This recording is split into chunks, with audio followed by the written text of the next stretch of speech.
Apa sih revolusi industri? Revolusi industri adalah keadaan di mana banyak aspek kehidupan yang terpengaruh oleh perubahan global tersebut. Proses produksi atau jasa yang mulanya sulit, memakan waktu lama, dan memakan biaya mahal menjadi lebih mudah, lebih cepat, dan lebih murah dalam prosesnya. Bahkan dengan adanya revolusi industri, risiko kelangkaan tersebut dapat diturunkan atau bahkan dihilangkan, sehingga tenaga, waktu, dan biaya yang dibutuhkan sebelumnya cukup besar dapat menjadi tidak ada dan dialihkan ke hal lain. Sejarah revolusi. Revolusi industri terjadi pada periode antara tahun 1750 sampai 1850, di mana terjadinya perubahan secara besar-besaran di bidang pertanian, manufacture, pertambangan, transportasi, dan teknologi, serta memiliki dampak yang mendalam terhadap kondisi sosial, ekonomi, dan budaya di dunia. Revolusi industri ke-1 muncul sejak abad ke-18. Penemuan mesin uap untuk produksi barang menjadi penanda munculnya revolusi industri ke-1. Di Inggris, mesin uap sudah menjadi alat mekanis pertama dalam industri tekstil karena sebelumnya hanya menggunakan tenaga manusia saja. James Watt adalah penemu mesin uap yang sudah lebih efisien dan canggih, tapi bukan untuk produksi barang, melainkan alat transportasi laut, yang pada akhirnya teknologi yang diciptakan itu mulai tersebar ke seluruh Eropa dan bisa melakukan perjalanan jauh untuk mencari sumber daya alam, bahkan hingga keluar wilayah Eropa. Revolusi industri kedua muncul pada awal abad 20 berkat penemuan tenaga listrik oleh dua orang sekaligus, yakni Nikola Tesla dan Thomas Alva Edison. Mereka mampu membuat sistem kerja listrik sebagai sumber penggerak mesin. Ketika industri transportasi roda 4 mulai bingung dengan kesulitan alur produksi hingga menjadi mobil utuh, mulai ada titik terang. Lebih tepatnya pada tahun 1913, muncul sistem conveyor belt yang bisa mempercepat proses produksi. Ada juga penciptaan penggerak mesin jarak jauh yang juga memberikan dampak besar dalam proses pembuatan alat untuk Perang Dunia. Di era revolusi ketiga, peran manusia di industri pun mulai dikurangi, kemudian digantikan dengan mesin-mesin pintar berteknologi khusus yang bisa memprediksi dan membuat keputusan sendiri. Penggunaan komputer mulai menggantikan hal-hal yang dulunya dilakukan oleh manusia, seperti mengirim dokumen, menghitung formula yang rumit, sampai membuat pencatatan keuangan. Penggunaan teknologi pun menjadi sebuah solusi yang tepat, sehingga produksi dalam jumlah yang besar dapat dilakukan secara otomatis, cepat, dan juga berkualitas.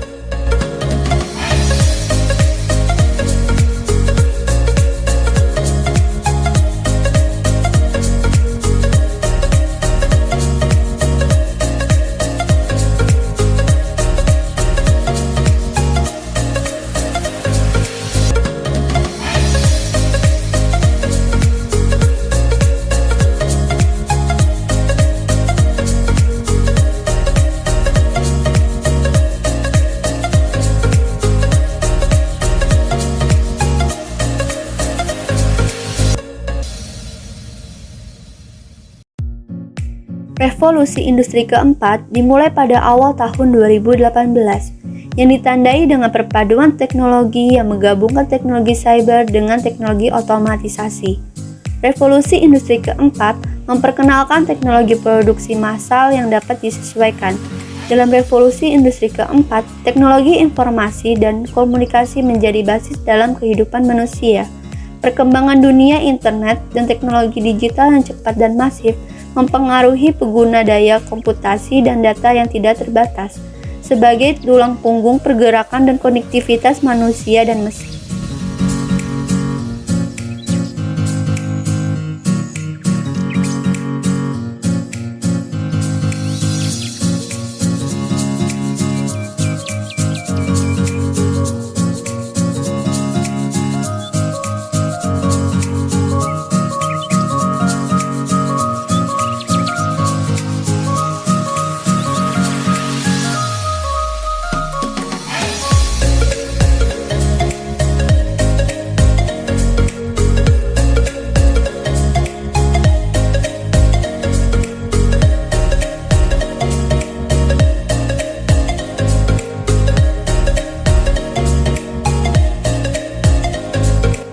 Transformasi revolusi industri. Dalam revolusi industri 4.0, setidaknya ada 5 teknologi yang menjadi pilar utama dalam mengembangkan sebuah industri siap digital, yaitu 1. Internet of Things atau IoT. IoT merupakan sistem yang menggunakan perangkat komputasi, mekanis, dan mesin digital dalam satu keterhubungan atau interrelated connection untuk menjalankan fungsinya melalui komunikasi data pada jaringan internet tanpa memerlukan interaksi antar manusia atau interaksi manusia dan komputer. Sistem IoT mengintegrasikan 4 komponen. Contoh aplikasi IoT di Indonesia, GoWash atau IoT untuk bike sharing, e-fishery atau IoT pemberi pakan ikan otomatis, Clue atau IoT untuk smart city, dan Hara atau IoT untuk pangan dan pertanian. Nomor 2, Big Data. Big Data adalah istilah yang menggambarkan volume besar data, baik terstruktur maupun tidak terstruktur. Data atau informasi tersebut bisa disusun, diolah, dianalisa, dan disimpan.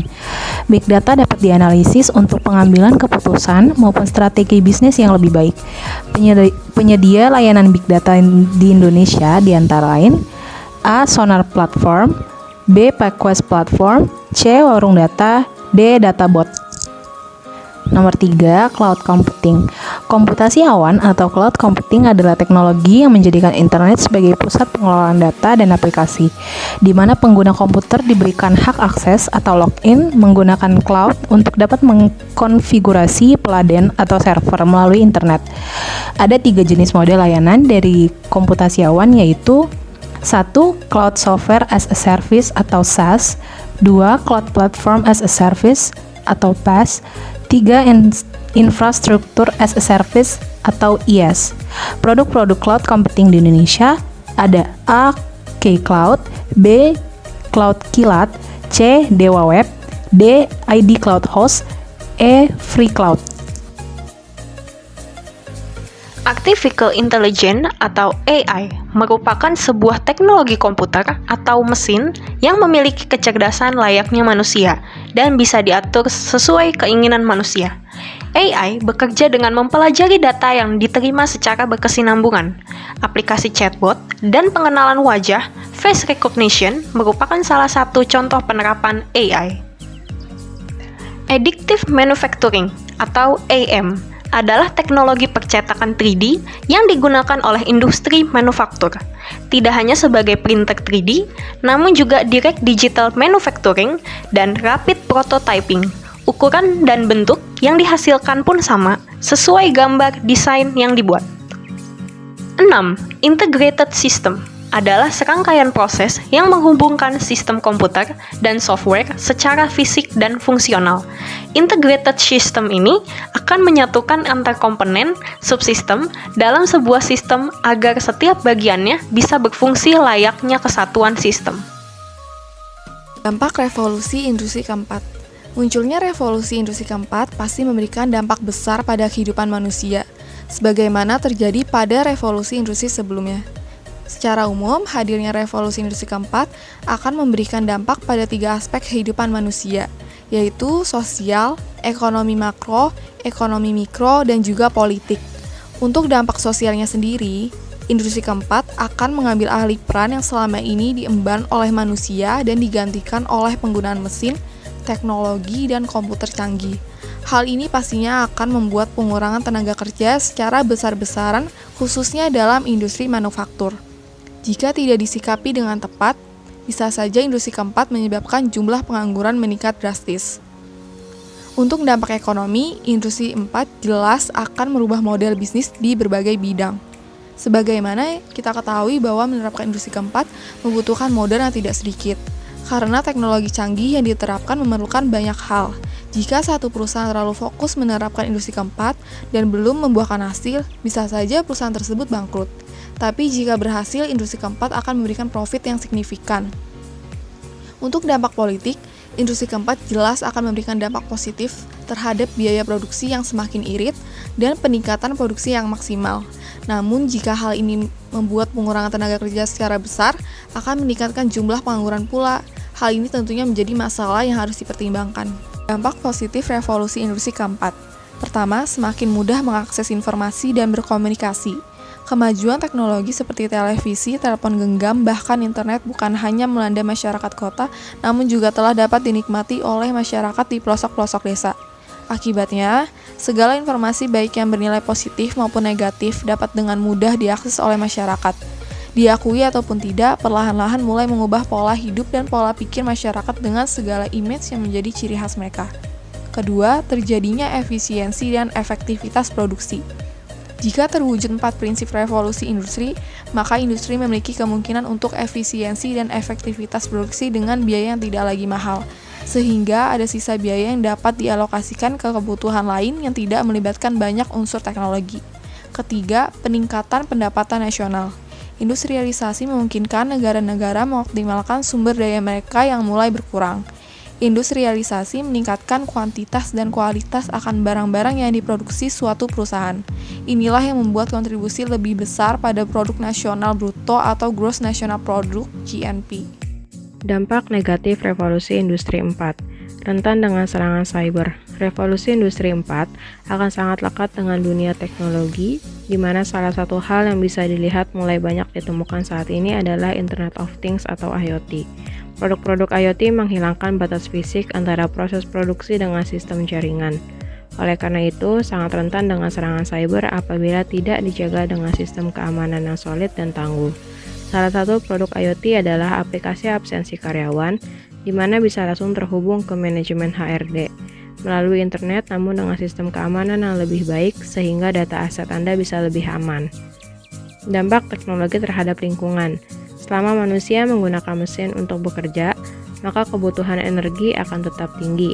Dan hingga sekarang, belum ada sumber energi yang mencukupi bisa digunakan untuk kegiatan produksi dalam skala besar, selain dengan menggunakan bahan bakar fosil. Semakin tinggi kegiatan produksi manufaktur, maka akan berbanding lurus dengan tingginya pembuangan limbah yang bisa mengancam lingkungan hidup secara global. Manusia menjadi serba ketergantungan dan malas. Media informasi memiliki kualitas atraktif yang dapat merespon segala stimulus yang diberikan oleh penggunaannya. Terlalu atraktifnya membuat masyarakat seakan-akan menemukan dunianya sendiri, yang membuatnya terasa nyaman dan tidak mau melepaskannya. Bagi seseorang yang telah terbiasa menggunakan teknologi informasi, cenderung malas karena mereka menjadi lebih tertarik untuk menggunakan aplikasi atau fasilitas yang ada ketimbang harus direpotkan. Sebenarnya, dengan revolusi industri 4 ini dapat dijadikan sebagai wadah informasi dan komunikasi atau bahkan sebagai hiburan untuk melepas penat atau stres. Strategi yang perlu dilakukan untuk menghadapi revolusi industri 4 seperti meningkatkan kualitas SDM. Untuk menghadapi revolusi industri 4, perusahaan mau tidak mau harus meningkatkan kualitas SDM agar dapat memenuhi standar global. Pada era digital, robot mulai menggantikan peran dan pekerjaan manusia. Namun, Anda tidak perlu khawatir karena robot tidak akan bekerja dalam semua sektor. Robot belum bisa menggantikan pekerjaan yang berhubungan dengan interaksi manusia dan pengetahuan. Robot juga memerlukan teknisi yang dapat mengatur sistem dan pengaturannya. Oleh karena itu, dibutuhkan sumber daya manusia yang berkualitas untuk dapat mengaplikasikan dan mengontrol teknologi secara maksimal. Membuat aturan dan kebijakan baru. Setiap perusahaan tentu memiliki aturan dan kebijakannya, masing-masing yang memiliki proses yang berbeda-beda. Penggunaan teknologi internet tentu akan membuat alur pekerjaan menjadi berbeda. Perusahaan harus membuat peraturan dan kebijakan yang sesuai dengan pengaplikasian teknologi internet. Beberapa aturan dan kebijakan yang biasanya diubah adalah kebijakan dalam suplai bahan baku, pembagian tugas kerja, dan memastikan karyawan mengerti tentang cara penggunaan teknologi yang dimiliki perusahaan. Memperluas networking. Salah satu strategi yang perlu dilakukan untuk menghadapi revolusi industri 4 adalah dengan cara memperluas networking yang ada. Memiliki networking yang luas sangat diperlukan untuk membuka peluang-peluang baru. Selain memperluas networking, perusahaan juga harus meningkatkan kualitas dan layanan yang akan diberikan kepada konsumen. Jika konsumen puas dengan pelayanan dan produk Anda, bukan tidak mungkin konsumen akan ikut mempromosikan perusahaan Anda kepada orang lain.